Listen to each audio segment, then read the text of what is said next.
Graças a Deus, né, queridos?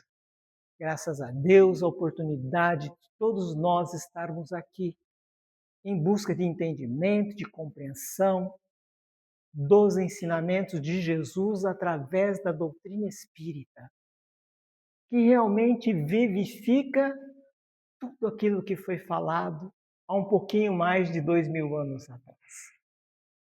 E nessa tarde, nós pedimos o amparo dos espíritos, pedimos a sustentação desses amigos espirituais, para que os nossos pensamentos possam ser claros, possam ser objetivos e que não nos falte a intuição e a inspiração do momento. Porque sem isso não dá para falar de Jesus a ótica da doutrina espírita. E eu gostaria de começar o nosso diálogo dessa tarde fazendo uma pergunta. E a pergunta é essa: a doutrina espírita é uma religião? Eu estou vendo algumas cabecinhas fazendo assim. Tá, ela é uma religião. Como é que eu mostro que ela é uma religião? Como é que eu provo que ela é uma religião? Se alguém pergunta para mim. Eu penso que antes de nós propormos uma resposta para a pergunta, nós precisamos ter bem claro o que é que nós estamos querendo dizer quando a gente está falando religião. Quando eu falo religião, eu estou falando de ligação da criatura com o Criador. Para usar uma palavra moderna, Gabriel, conexão. É uma conexão. Quando eu falo de religião, eu não estou falando de dogma, eu não estou falando de ritualismo, eu não estou falando de sacramento, eu não estou falando de idolatria, eu não estou falando de batismo, eu não estou falando de mediunismo, eu não estou falando de indumentária, eu não estou falando de teologia e tantas outras coisas mais. Eu estou falando de ligação, eu estou falando de conexão. E nesse sentido, a doutrina espírita é uma religião. Porque o que é a doutrina espírita? É um conjunto de ideias sustentadora de um sistema filosófico, científico e religioso. Ou seja, a doutrina espírita, o espiritismo, a doutrina dos espíritos, ela tem três bases: filosofia, ciência e religião. Podemos comparar como se fosse uma mesa de três pés. Vamos falar um pouquinho desses três aspectos da doutrina dos espíritos. Filosofia. O que nós queremos dizer quando nós falamos que a doutrina espírita é filosófica? É que ela explica o sentido da vida. A doutrina espírita explica o sentido da vida. Quem somos nós? De onde nós viemos? Para onde nós vamos? E o que é que nós estamos fazendo aqui? Esse é o sentido da vida. É isso que a doutrina espírita explica. Mas a doutrina espírita também explica a evolução do espírito. Sim, somos espíritos e estamos passando por um processo de evolução. E aqui eu me lembro de uma frase de um grande autor espírita, Leon Diniz, onde ele diz, mais ou menos assim, que o princípio inteligente dorme no mineral, sonha no vegetal, agita no animal e desperta no hominal a caminho da angelitude.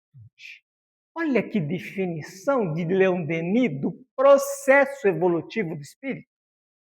Saímos do mineral e vamos chegar à angelitude. Mas Emmanuel, o orientador de Francisco Cândido Xavier, ele disse uma frase mais ou menos no mesmo sentido. Ele disse que do átomo à perfeição há um processo de transformação e aprendizado. Olha as duas definições mostrando a capacidade, a necessidade e a condição de nós sairmos do simples e do ignorante e alcançarmos um estado de aperfeiçoamento. Então, a filosofia tem esse papel de explicar a evolução do espírito. Mas a filosofia, queridos, na doutrina espírita, ainda vai explicar a justiça divina. E quando eu falo justiça divina, eu quero dizer o quê? As grandes diferenças que nós, em humanidade, possuímos. Por que um nasce são e perfeito? Porque o outro nasce doente e vive uma vida difícil de dor e sofrimento. E o outro vai em brancas nuvens. Porque um nasce e vive, o outro nem bem nasce e morre. Porque as grandes desigualdades físicas, muitas vezes financeiras, sociais, intelectuais, tudo isso é papel da filosofia dentro da doutrina espírita explicar. Então, essa é uma haste, é uma perna desta mesa, que é a doutrina espírita. Mas a doutrina espírita tem a parte científica. E quando nós falamos parte científica, nós estamos querendo dizer o quê? Que a doutrina espírita é uma ciência que estuda os fenômenos espirituais. Nasceu do estudo da manifestação mediúnica. O que eu quero dizer com isso? Que a doutrina espírita tem uma ciência própria. Uma ciência, essa ciência, ela é diferente das ciências que a gente pode chamar de ordinária. E o que eu estou chamando de ciências ordinárias? As exatas, as biológicas e as humanas. A doutrina espírita até se utiliza dos meios que essas ciências se utilizam para estudarem os fenômenos da natureza. Mas a doutrina espírita é completamente diferente dessas ciências. Tanto é verdade que a ciência espírita já disse algumas coisas e só agora as ciências ordinárias estão conseguindo provar isso. Então, esse é uma outra haste dessa perna, que é a doutrina espírita. Mas a doutrina espírita ainda tem um fator religioso. E o que é a religião na doutrina espírita? É o sentimento sublime, cuja a manifestação maior é o amor. Esse amor é a revivência daquilo que Jesus disse. Amai-vos uns aos outros, assim como eu vos amei. Então, para que a gente possa fazer um rápido resumo, a ciência e a filosofia nos levam a um estado de sabedoria. A religião personifica em nós o amor. A sabedoria e o amor juntos nos oferece a oportunidade, através da doutrina espírita, de edificar em nós as duas grandes asas. E essas duas grandes asas vão nos levar a fazer o grande voo do progresso e da evolução. Então, isso é doutrina espírita. Por isso que a doutrina espírita é religião, porque ela nos conecta com tudo aquilo que pode nos levar a um estado de consciência melhor e maior, através do aprendizado e das transformações. Mas diante de tudo isso que acabamos de dizer, poderíamos perguntar: quais são os princípios básicos da doutrina espírita. E aqui a gente pode alavancar alguns. O primeiro princípio básico da doutrina espírita é a existência de Deus. A doutrina espírita mostra a existência de Deus. Um outro princípio básico, a imortalidade da alma. Nós somos imortais.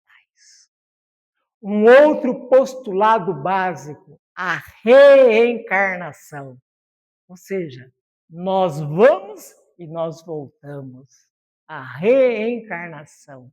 Um outro princípio básico, a comunicabilidade entre os espíritos. Os espíritos se comunicam. Um outro postulado básico, a pluralidade dos mundos habitados. Queridos, não é só aqui que tem vida. Existe vida por toda parte do universo. E um outro postulado ainda que podemos citar, as leis morais. Então, vamos falar um pouquinho a respeito desses postulados. Primeiro postulado, a existência de Deus. Se nós formos buscar lá no Livro dos Espíritos, pergunta número 1, Allan Kardec tem a oportunidade de perguntar para os espíritos: que é Deus? E os espíritos revelam: Deus é a inteligência suprema, causa primeira ou primária de todas as coisas. Isso é o que os espíritos estão nos dizendo no Livro dos Espíritos, através da pergunta que Kardec fez a eles. Mas, queridos, essa concepção de Deus não é de agora. Ela é uma concepção que está sendo construída há 5.000 anos atrás. 3.000 anos antes de Jesus. 1.500 anos antes de Moisés. Surgiu um homem na terra, de nome Abraão, e ele foi quem trouxe pela primeira vez a ideia do Deus único. Um Deus que não tem imagem.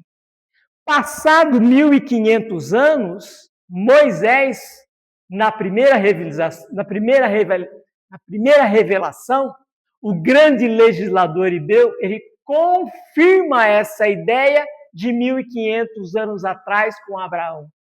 Quando nos 10 mandamentos, a primeira lei, ele diz: eu sou o Senhor teu Deus que te tirei da terra da servidão. Não tereis outros deuses diante de mim. E aí segue em frente. Então a ideia de Deus se confirma, se concebe ali. 1.500 anos depois vem Jesus. Jesus não delega essa lei, ele afirma essa lei, mostrando uma outra faceta de Deus. Se na primeira revelação Deus é um tanto enérgico, tanto duro, ou seja, tanto justiça, Jesus traz a ideia de um pai, de uma misericórdia, de um pai que perdoa, de um pai que acolhe. Ou seja, é a misericórdia envolvendo a justiça. Passado 1.857 anos depois, vem a doutrina dos espíritos. Vem os espíritos dizendo, ampliando o entendimento de Abraão, de Moisés e de Jesus, mostrando a verdade. Deus é a inteligência suprema, causa primeira ou primária de todas as coisas.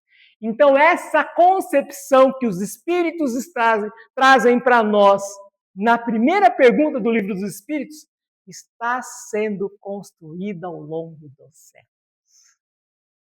Como se concebe Deus? No Livro dos Espíritos, nós vamos encontrar a resposta. Que se concebe Deus através dos seus atributos. Quais são os atributos de Deus? Da inteligência suprema, causa primeira ou primária de todas as coisas. É eterno, é único, é imaterial, é soberanamente justo, é bom, é todo-poderoso. Esses são os atributos de Deus. Uma outra maneira de se conceber Deus, através da ciência ordinária, ela diz o seguinte: não existe efeito sem causa. Tudo aquilo que não tem efeito, que não tem concepção no homem, é criação divina. Então, essa é a primeira condição, esse é o primeiro princípio básico da doutrina espírita, a existência de Deus. O segundo princípio básico, segundo e o terceiro, imortalidade da alma e reencarnação. Vou tratar esses dois de uma vez só. Imortalidade da alma, ou seja, morte. Reencarnação, nascimento. Nascimento e morte são fatos naturais da vida. Tudo morre para nascer. Tudo nasce para morrer. São fatos naturais da vida. Fazem parte de um ciclo da vida. Qual é o ciclo? Qual é o grande ciclo da vida? Nascer, viver, morrer e renascer sempre. Tal é a lei. Então, nascer e morrer é natural. Mas o mais importante das nossas vidas não é nascer e também não é morrer. O mais importante é viver. Porque a criatura que vive bem, morre bem. E vai renascer melhor ainda. Porque é cada um segundo as suas obras, conforme nos afirmou Jesus. Então, nascer e morrer, isso é lei, vai acontecer com todos nós.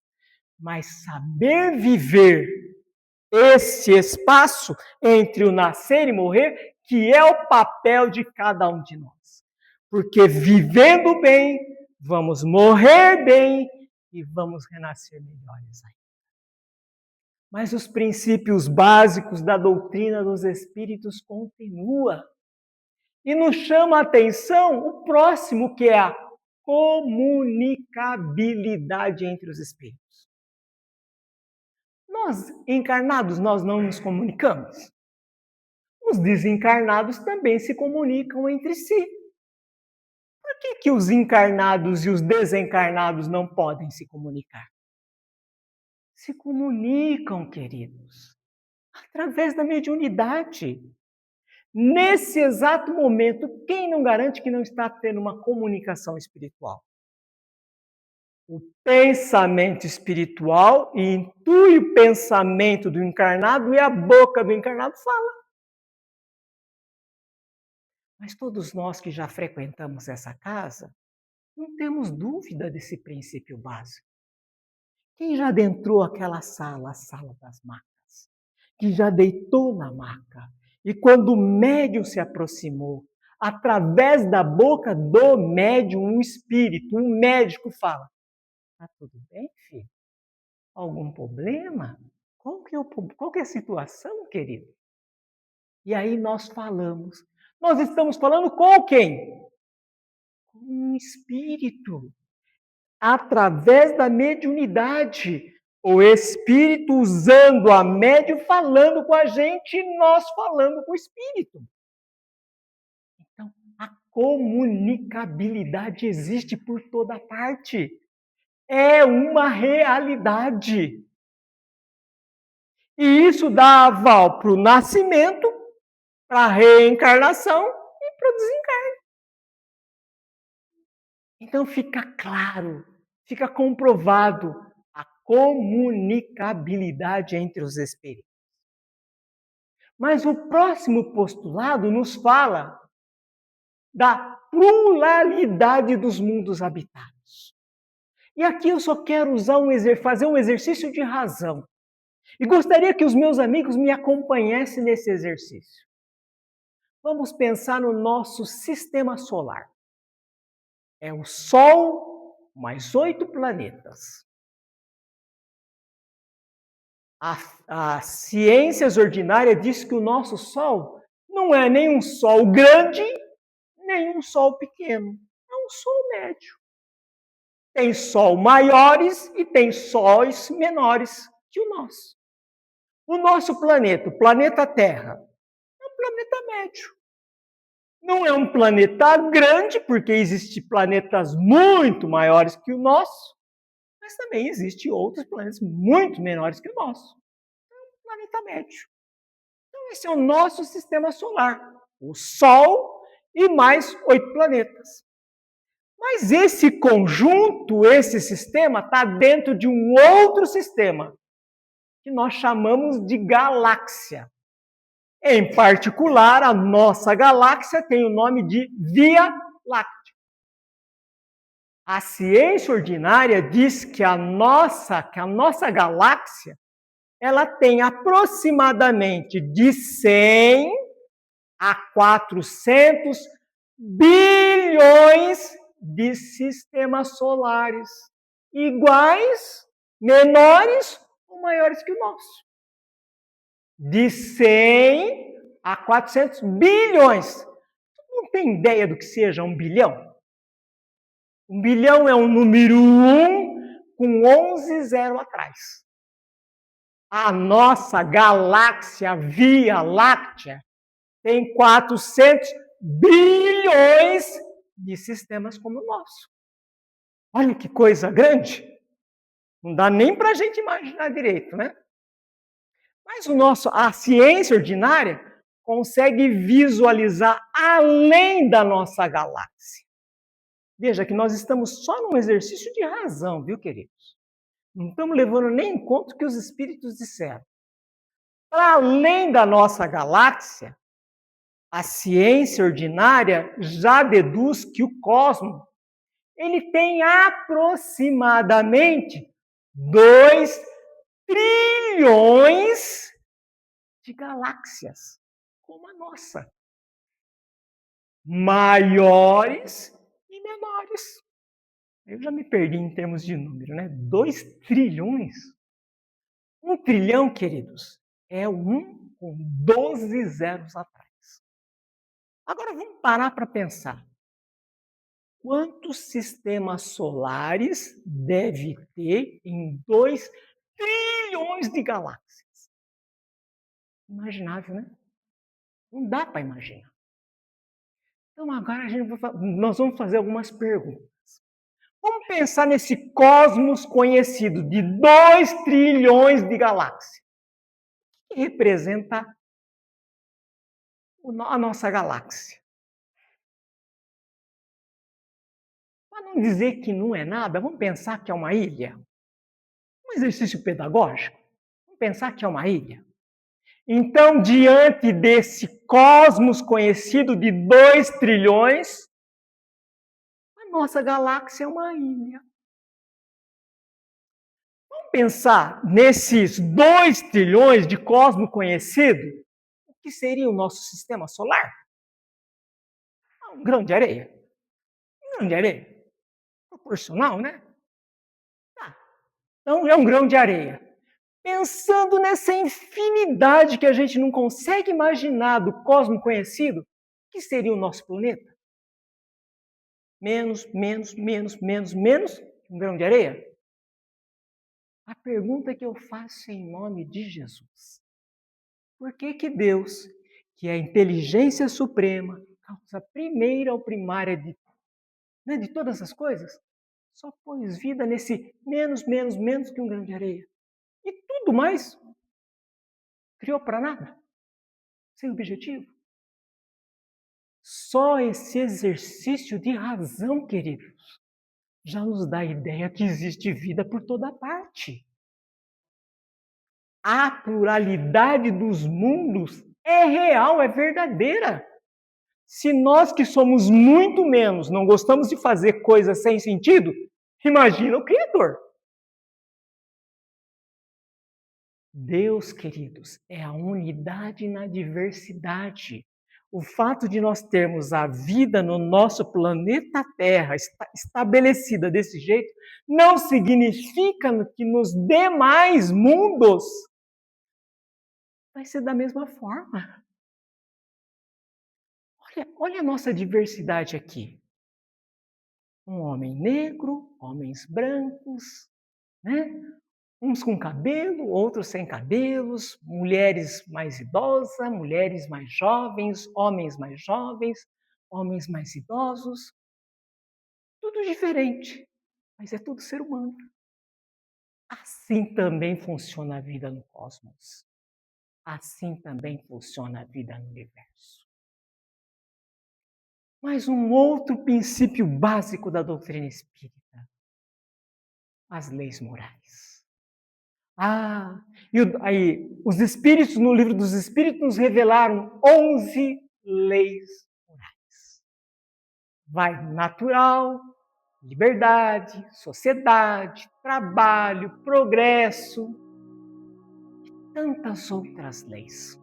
Mas essas leis não é uma revelação dos Espíritos.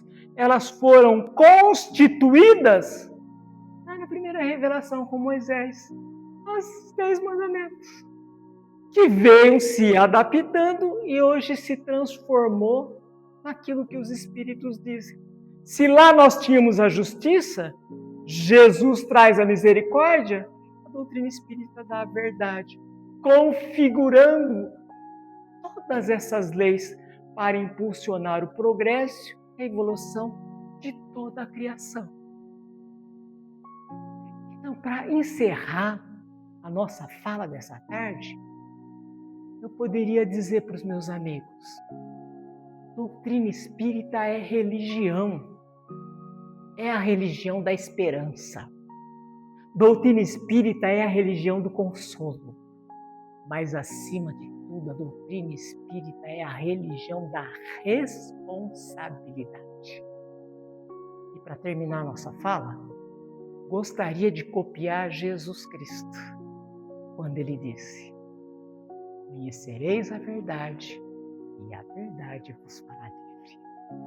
Muita luz, muita paz, felicidade a todos e até o nosso próximo encontro, se Deus assim nos permitir.